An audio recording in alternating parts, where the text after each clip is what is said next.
Oi, pessoal! Nesse vídeo a gente vai entender mais especificamente o que acontece na fosforilação oxidativa. Vamos lá? Bom, gente, vamos ver o que aconteceu até agora? A gente já falou sobre a glicólise, né? Nessa etapa, eu produzi 4 moléculas de ATP, mas lá na primeira fase eu gastei 2, então eu fiquei com um saldo final de só 2 moléculas de ATP sendo produzidas, né? No ciclo de Krebs, eu produzi mais 2, né? Fiquei com um saldo ali de 2, porque eu não tive gasto de ATP durante o ciclo de Krebs. Isso quer dizer que até esse momento, o que a gente gerou de fato de ATP foram apenas 4 moléculas de ATP. Vocês têm que concordar comigo que 4 moléculas de ATP não é, assim, uma quantidade muito grande, né? E por quê? Porque a grande parte da produção de ATP do nosso organismo pela via aeróbica, ela vem aqui, ó, na cadeia respiratória. A gente pode chamar de cadeia transportadora de elétrons ou de fosforilação oxidativa, tá? A gente está falando aqui da mesma via. Essa via, ela vai ter uma produção de 34 moléculas de ATP e não vai gastar nenhuma. Isso vai gerar para a gente, a partir de uma única molécula de glicose, se eu passar pela glicólise, pelo ciclo de Krebs e pela cadeia respiratória, eu vou ficar com um total de 38 moléculas de ATP. Vocês têm que concordar comigo que agora melhorou muito a nossa situação, né? Bom, aonde que vai estar acontecendo a fosforilação oxidativa? Essa via, ela acontece dentro da mitocôndria, mas aonde exatamente? A mitocôndria, gente, ela tem essa estrutura aqui. Eu tenho uma membrana externa, tá? Eu vou até apagar para não confundir muito. Eu tenho uma membrana interna. Entre essas duas membranas aqui, ó, existe um espaço que a gente chama de espaço intermembrana. E dentro dessa membrana, eu tenho uma matriz, tá? Aonde que vai estar acontecendo a fosforilação oxidativa? Ela vai estar acontecendo aqui, ó, neste meio do caminho, tá? Então, parte das moléculas vai estar aqui na minha matriz e uma outra parte vai estar aqui, ó, no meu espaço intermembrana. As minhas proteínas, que a gente vai falar, os meus complexos enzimáticos, eles vão estar localizados aqui, ó, nessa membrana mitocondrial interna, tá? Eu quis mostrar essa figurinha para vocês conseguirem localizar exatamente aonde que a gente está quando a gente está discutindo essa via. Vamos entender a via, então? Aqui a gente tem uma forma resumida dessa via, tá? O que está acontecendo na fosforilação oxidativa? Primeira coisa que a gente precisa lembrar, e eu falei muito isso, é que o NADH e o FADH2 que a gente formou, principalmente durante o ciclo de Krebs, eles vão ser usados agora. Eles vão ser usados aqui, ó, o NADH vai doar os elétrons dele no complexo 1, tá? A gente tem aqui um complexo com 4 enzimas diferentes participando. No complexo 1, eu vou ter a transferência desse primeiro elétron. Esse primeiro elétron vai interagir aqui para uma substância que a gente chama de ubiquinona. A gente precisa lembrar, gente, que eu estou falando de transferência de elétrons, mas esses elétrons, eles não podem ficar soltos, né? Eles precisam ser transferidos para uma outra estrutura para que eles possam passar de um lado para o outro. Nesse caso aqui, eles vão sair do NADH para a ubiquinona, tá? Então, ó, vai se juntar aqui a ubiquinona mais a H+, e vai fazer essa forma reduzida da ubiquinona, tá? Essa forma da reduzida da ubiquinona é quem vai transferir os elétrons para a parte da frente da cadeia. A gente vai chegar lá. No complexo 2, o que que eu vou ter? Essa reação aqui, ó, succinato-fumarato, ela é uma reação que está lá no ciclo de Krebs e gera o quê? FADH2. É esse FADH2 que vocês estão vendo sair aqui, ó, nessa setinha, tá? Esse FADH2 também vai transferir os elétrons dele aqui para minha ubiquinona. E aí isso tudo vai chegar no complexo 3. Quando isso chega no complexo 3, a ubiquinona ela não consegue mais passar, tá? Ela é uma substância lipossolúvel que está passando aqui, ó, pelo espaço dentro da membrana, tá? E aí ela vai transferir esses elétrons dela para o citocromo C. Esse citocromo C é uma proteína que vai pegar esses elétrons, vai receber esses elétrons e vai lá pelo espaço intermembrana transferir para o complexo 4, onde finalmente eu vou ter aqui, ó, a redução do meu oxigênio para água, tá? E aí, gente, tudo isso aconteceu com que objetivo? Porque até aqui eu não falei nada sobre ATP, né? Pois é, mas todo esse processo, ele tem um objetivo muito importante, um papel muito importante.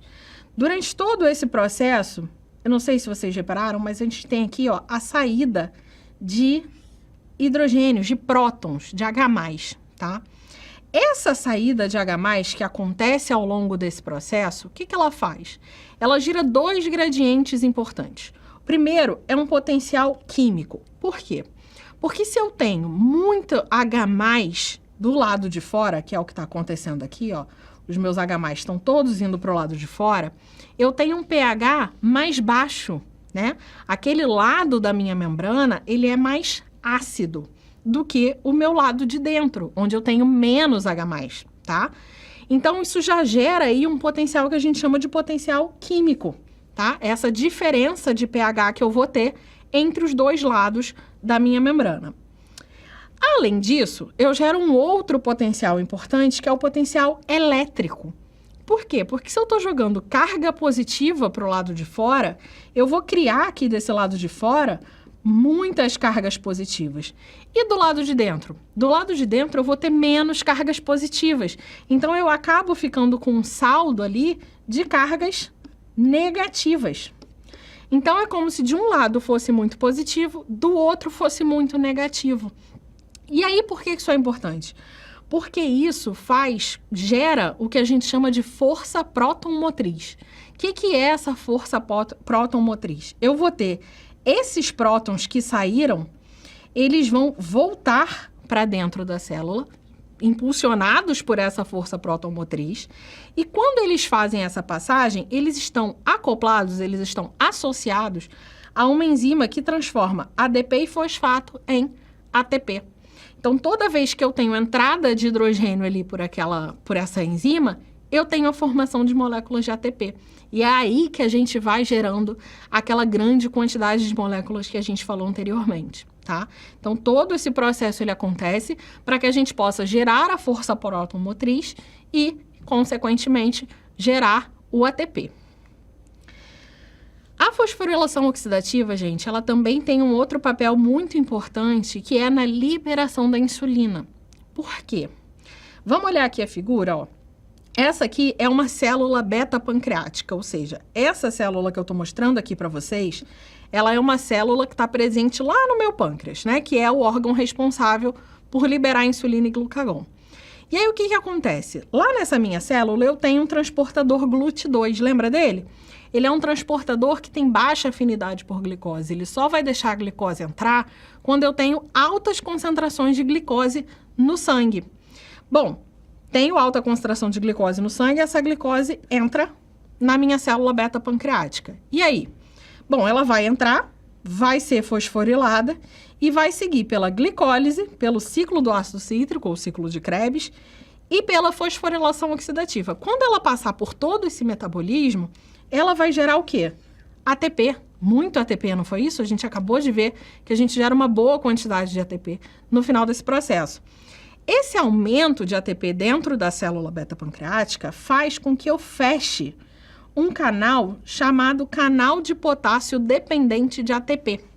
Então, eu fecho esse canal, não deixo mais o meu potássio passar para fora e quando isso acontece, eu despolarizo essa membrana, tá? E aí, com a despolarização da membrana, eu tenho a abertura desse canal de cálcio que é dependente de voltagem. Por que isso é importante? Porque ele vai deixar o cálcio entrar na minha célula. Eu tenho cálcio entrando, o meu retículo endoplasmático, quando percebe que o cálcio está entrando, também libera cálcio. Essa concentração aumenta e aí ele vai ativar esses grânulos que tem insulina ali no interior deles. E aí esses grânulos vão se deslocar aqui para a minha membrana e vão secretar insulina para o lado de fora, tá? Então, é assim que a gente consegue sinalizar para o nosso organismo que está no momento da gente liberar insulina. E como que eu regulo a fosforilação oxidativa? Pela demanda energética. Basicamente, seria isso, tá? Se eu tenho muito ADP e fosfato inorgânico, isso quer dizer que eu tenho pouco ATP. Então, eu preciso produzir ATP e aí, consequentemente, a minha fosforilação oxidativa ela vai estar ativada. Mas ADP não é a única coisa que eu preciso. Eu preciso ter NADH e eu preciso ter oxigênio. Se eu tiver em situações de hipóxia, de baixa quantidade de oxigênio disponível, eu não vou conseguir fazer fosforilação oxidativa e vou partir para o processo de fermentação. Se eu também não tiver quantidade de NADH o suficiente, eu também não tenho como fazer ali a minha fosforilação oxidativa funcionar, ok?